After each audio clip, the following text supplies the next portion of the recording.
But moving on, something that's been going on with me for the past couple of days that I don't really know what to do about.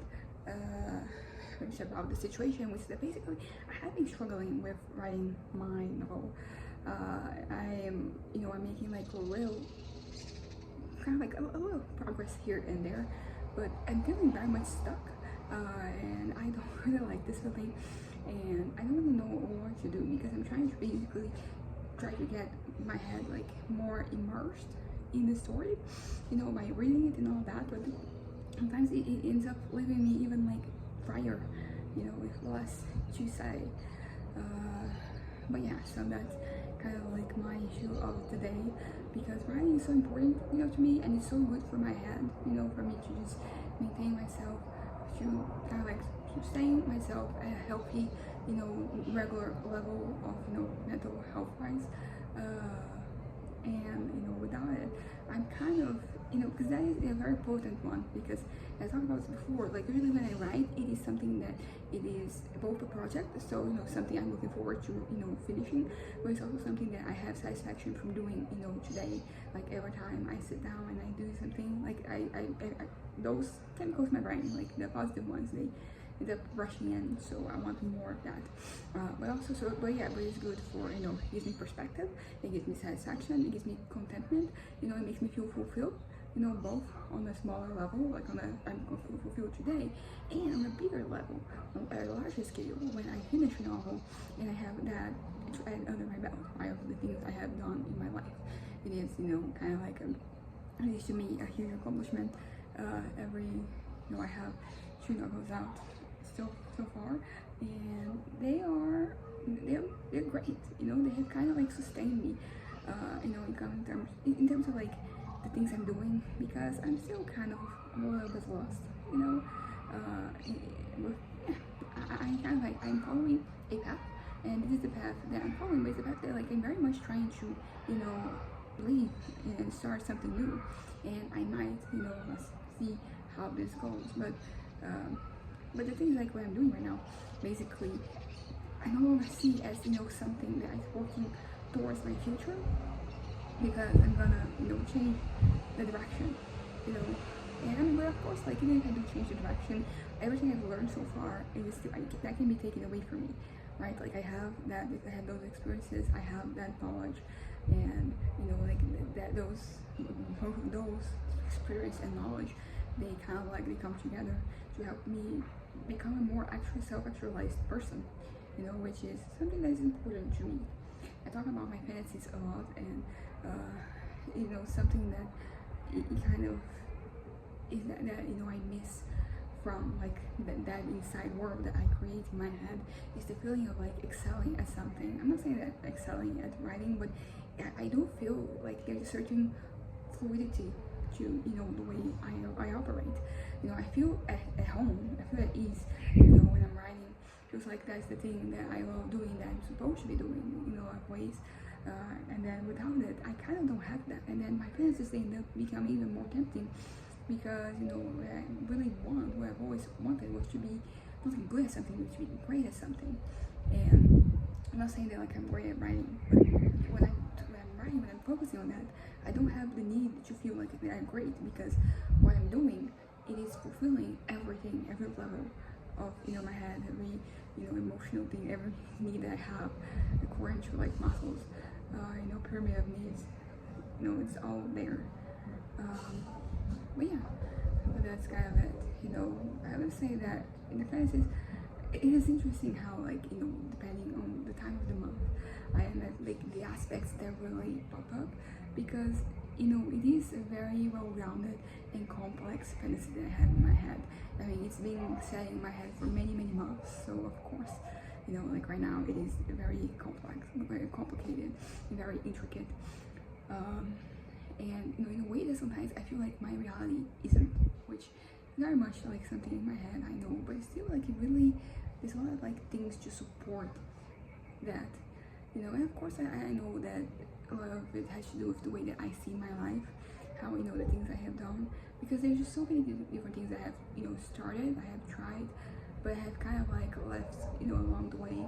And some of them, like I'm very much like, yeah, I tried and I realized that it's not But some of them, like I really, maybe I could give some continuity to them at some point. But then it's hard because I'm not really thinking too much in the long run, because my head is very much set that, you know, this is my last year. So, you know, like there's no point in pressing for some of these things, you know, long run. Is I can, so I'm focusing mostly like on, you know, today and, you know, tomorrow and the day after that. But, you know, not so much like a year from now. And every day passes, I am close to turning 28, which is this thing that my head is very much convinced won't ever happen. But yeah, but I don't know what's going to occur. Is entirely, it feels like it's both like entirely up to me. It's like very much in my hands, and at the same time, like I don't have the tools to basically execute what I want. You know, so I'm kind of stuck, you know, in this limbo between, you know, something that I am convinced of and something that I really want, but not necessarily because I want those things by themselves. You know, I don't want them for their own sake. I want them because they are going to replace other things that never happened or that never will happen. You know, it's kind of, yeah, it's kind of where my head is at. But okay, so what I wanted to actually talk about, you know, is kind of like set up a bit of a schedule for me this week, because I've been kind of, you know, all over the place. And, you know, for example, today I ended up waking up earlier, and then my dad was still in bed, so I ended up finding stuff to do outside of my bedroom. So I was, you know, with my bottles, and then I was in the puzzles, and, you know, which are both things that like I really enjoy doing, and that they really kind of like they aggregate, you know, they really add to my life. Although both of them, like, they give me a lot of time to, you know, think, so I can either fill the space, you know, with something, like usually like, let's say music, or sometimes, you know, something I'll be watching something I'm not that interested in, but I'm kind of interested in, you know, so I just leave it playing as I'm doing whatever. But so it can also be, you know, like the time where my head and his fantasies, they're just at full force, and I don't really know what to do about them, because as they're happening, they just bring such delight, such fulfillment, such, you know, like such wholeness. They're kind of wholesome. Like, they're not wholesome, but the way that they make me feel is pretty wholesome, and in a way that like my life doesn't, you know, feel ever. But I need wholesomeness. There's not so much wholesomeness in the sense of like something that is like cute and adorable and, you know, nice. It's more in a way that makes you feel whole. So that's pretty much what I mean. But yeah, but about this week, so I kind of am going to be putting a big emphasis on my writing. Last week was basically, I was going out, like, you know, I had stuff to do all week long, and that was great for my head, because, you know, when I'm like out there, you know, like my head's usually, you know, at ease. You know, it doesn't really, things don't perturb me as much, you know, not that things don't perturb me, but like usually the things that perturb me, you know, on a regular basis, they don't really reach me, because I'm kind of like out there and engaging with the world, one or another. And then this week I'm getting 2 new tattoos. One's going to be my little, you know, the outline of, you know, Brazil on the above my left heel. I have, you know, the outline of Italy above my right heel. And yeah, so when I got it, I was like, yes, I also want you know, so I can have, you know, these 2 aspects of my personality represented. The other, you know, the other one is going to be a flower, you know, here. It's going to be the first, you know, a hand tattoo. I have like a wrist tattoo, which is pretty cool, but like not a hand. So let's go to see how that, you know, well, because it's one of those things that like I wanted. The longest time it was like, it is not going to, this might be bad for me, like professionally, right? And I kind of realized that like, you know what, like this is such a minor thing, like I can cover it, you know, but you know, I kind of like, I wanted it, and I wanted to get it for the longest time. It's like, I'm gonna get it. I think part of it has to do with the whole, you know, like this is the last year, let's see how it goes. You know, because it feels like I'm kind of like, I'm not waiting for anything, but it feels like, you know, a part of my brain kind of is just waiting for something. I don't know what, and I don't know when it will happen or even what it is, but there is this expectation of something that will just make me pivot and just change the course of my life. But as I said, I don't really know what it is. It's kind of like pretty much goes in line with like me choosing a major. You know, I'm going to like one of the things I'm saying that I'm gonna change in my life is that I'm gonna try a different course, and that will be what the fourth course I have tried. And here's the thing, like the last one that I started, which was plastic arts, no regrets trying it. It's just one of those things that I realized that I tried it and realized it isn't for me. The other two, like which was computer engineering and transportation engineering, which is one I'm still currently in. They are both courses that like I could, and then in a certain way, it's also kind of like just changing topic really quickly. How I think it's something about life that has changed for me, because I feel like when I was younger, you know, I felt way more the need to like engage with things that people said, like at a just kind of like in a more personal level. What I mean is that, for example, once somebody would give me some advice about college, for example, I would actually, they would say something, and if I didn't agree, I would kind of like respond to it. And the thing is, like, those are the kinds of conversations that like don't really lead to anything, because the person who says that wasn't really thinking specifically about you necessarily. They're just saying something that made sense, you know, to them or whatever, and also something that would work for them.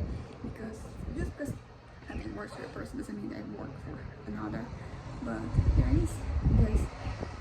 And also, like, people, like, I think we all know that when we're giving somebody advice, that, you know, like, they're not necessarily going to follow it. They don't have to follow it. You're just offering something that may or may not help. You know, there's no hard feelings if you don't really, I guess, like, that was the thing. Like, if you don't take advice, or if you don't agree with it, or whatever. And there's not a whole lot, you know, thinking. But I think I have to do for the conversations that I have, because usually I find myself in conversations, like I'm never initiating them. They just happen around me, and then they sometimes center around me if I'm like the only person. And I don't really know, you know, I think like the idea would be for me to just end the conversation as quickly as possible, because it feels like small talk. It feels like, you know, something that is very pointless and that it is not really going to add anything to your life. You're just basically passing the time. And a lot of conversations are like that. You know, they're not really meaningful, and they don't really have to be. I don't think every conversation has to be something poignant, you know, and has to be, you know, like life-changing, you know, groundbreaking. Like, no, they can just be a way to pass the time. You know, of course, that like if you're just thinking about passing the time, you know, ideally they would be entertaining to some degree. But I don't know how to make things entertaining. Like, I mean, I know how to make things entertaining for me, but for other people, like, that is a whole different journey. And there are so many different types of folks. And, you know, for example, I have my Zumba class, and it is usually like older women, you know, who partake in that. I am the youngest person there. Not that the space isn't mine, it is also mine, but sometimes, you know, like, for example, preferences where if it were up to me, we would only ever dance. We wouldn't do functional training or any of the other, you know, like aerobic things that you do, or the other exercises. You know, like if you want to do something, do it like while we're dancing. Because sometimes we do things that are not really dancing. You know, there's music, and we're kind of like just repeating like those movements. And I'm kind of that, as long as there's music, you know, and it kind of resembles a dance. Because what happens is that the time we have these other things, but you know, still this is something that everybody else likes, and they're the majority there. So like, because it's arguably more for them than it is for me, you know, not that it is. I don't know how to express this in a way that I know it's more for them, but at the same time, it isn't any less for me. Any less for me, yeah. I don't know how to make those two make sense, but that's kind of the vibe. You know, I never feel like I'm welcome there or anything, but you know, I don't usually engage with the folks there. You know, I do the, you know, like the normal like greetings, you know, like, hey, how are you? And there is, you know, one of the women who goes there. She works at the health center that I know we go to, and she was the one who kind of, I don't know if she was the one who, she didn't. No, I think my doctor recommended this Zumba class, and then she was one that actually attended the class, and she kind of like gave us the like it's really good. You should really like it. That led to me going. So every time she comes there, I have a special I kind of like I go there where she is and I greet her, like we hug and all that. So it's a more special treatment than I have some other folks, but it's just giving the familiarity, I guess. But the point I'm trying to make is that conversations happen, and I usually avoid them because I don't know. Part of it's like a lack of interest. Not that I lack interest in like them as people, it's just that the things that you're gonna talk about, because they're a different age range, so like you're talking about things that don't necessarily pertain to me, and of course like a lot of the things they're relevant to everybody, relevant for all different demographics, but a lot of it is just I don't know, I kind of like, and that's just not there, like I usually try to avoid it, but sometimes I find, for example, like in family gatherings, family functions, there's always kind of like getting across someone, then we have to talk about things, and then I have to offer the most sanitized version of that, something that say things that I don't think at all. So my whole point in talking about this is that I think when I was younger, somebody would give me advice about something, and I thought like that it makes sense, for example, for a reason, I would engage in the conversation where we're talking about that. Where these days I'm just like, yes, thanks, thanks for advice, and then I won't do it because it's not really pertinent. And also I have to sometimes pretend that I'm doing well when I'm not, like that I'm planning, like a future when I'm not, like that I'm doing well when I'm not. That is kind of like the biggest one. But sometimes I don't want to, if I say that I'm not well, but then I start a conversation, I don't want that, I'm not well, but like I'm used to it, I have my methods, like just leave me be. A lot of times when I announce that I'm not doing well, it isn't because I want to talk about it, it's kind of because I want to inform the people around me of like a certain change in my head, because it is important for them to know. But yeah, I think that's the biggest one, saying that it is something I was thinking the other day when I was at my aunt's place, and she called, my other aunt called her, and she was asking me how I was doing, and I was like, I'm fine, I'm doing well, and great, all that. And I was thinking about it, I was like, I'm none of those things, and it is a normal thing for me, because usually I say it when I'm not well. It's like at the therapy, when I'm at the doctor's appointment, when I'm trying to let my parents know that something might be shifting in my head, and I might shift, my cycle, and a new episode may start, which is important information for them to have. But like with everybody else, is very much like, I mean, sometimes they do really want to know, they know more about my history. So usually in those cases, I am a little more honest, but still in a way that closes the conversation. Very much like, yeah, not so much, but it's getting better, something like that. But even when it's not getting better. Anyways, I think the point is that, what I'm trying to say is that basically I am lying a lot of the time, and that is not ideal. I feel like when I was younger, I felt guiltier about, lying. Like I have to be honest. Or maybe it was just like a lack of, me clocking social cues or whatever. But that's it. I'm gonna wrap this up right now. So just about my week, I'm gonna try to focus a little bit more on my writing. I have, some stuff to do. Tomorrow I have a bunch of stuff to do at home. Like I have to change all the bed clothing and the towels and put everything and wash everything, and then I have to wash the bathrooms. Mara and I were gonna tackle that. So this is going to be in the afternoon. So I feel like in the morning I can try and write, and if I can't write, I can move up to my, because I have two puzzles right now. One that is 1,500 pieces, one that is 5,000 pieces, and well, the 1,500 pieces one, like that one is more advanced, but it's still like not advanced enough. I don't know what happened. I think I just lost my verb for puzzles, because they have been taking way longer than they usually took me. They're still taking longer. I don't know, maybe I'm gonna come back to, you know, puzzles. It's going to be great. But I don't want to just leave my head, you know, idle. No idleness. Because like that is the key for certain thoughts to get into my head, and for, you know, my fantasies to take over, and then, you know, completely, you know, change the brain chemistry in a bad way. You know, makes me frustrated with my life. That's not what I want, not what I need right now. It is a period of change, so, you know, I need some stability. So that's kind of like what I'm looking for, I guess. But yeah, so Tuesday we are gonna go out. I actually don't remember the schedule. We do have it weekend, so, you know, I can just check. You know, a great idea from my mom's part. So I have a bunch of things to do in the other days. You know, all of them, it's not like things I have to do.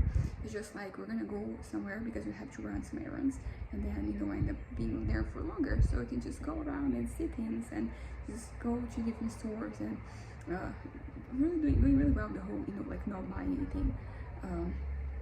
I mean, I still buy some things here and there, but it's usually food, you know, snacks, stuff that like I will consume. So yeah, it's only like here and there. For example, yesterday we went out a lot of different places, and I only wasted, no, I didn't waste because I like the purchase. I bought this, you know, cookies that I have been wanting to buy for the longest time. They are, you know, based on this chocolate bar, which is chocolate and coconut. Not my favorite, but I still like it. And they have these cookies, and I wanted them, but they were kind of expensive. So yesterday I found them. You know, they're kind of like closer to the expiration date, and they were 2 Brazilian reais, which is kind of like, you know, basically half, or at least like 150 less than, you know, usually. So that was what I spent, you know, yesterday. Yeah, I've been doing very well. So usually the money that I spend is, you know, transportation, which is necessary. It's going to happen, you know, when you go places. But yeah, so like just of it. I want to focus a lot more on my writing this week. You know, even if I'm not, you know, able to produce words, I want to consume them. Let me just, you know, read what I've already written. You know, because sometimes you find a gap in the story, and then like that gives you full range for it to just completely, you know, just go crazy. But sometimes like you don't find those gaps, or those gaps, they're too close. You know, they're just they're kind of like you just need something to connect two ideas. You know, so it's not like there's not that much you can do. But still, like, I wanna read them. So if I can produce work, I wanna read them until I do. And if I can, even after that, puzzles, my boils, my breaks. What else? Oh, I have a new thing. This here. This is basically one of those exercise because I started walking. I got it from like this friend of ours that I mentioned in the last video. So she has a new one. She was going to throw it away or give it to someone. So I volunteered. I'm going to actually take it like upstairs because I can put it like to have a really nice view here. So I can just be, you know, there as I'm watching the vista. But yeah, that's kind of it. So anyways, bye.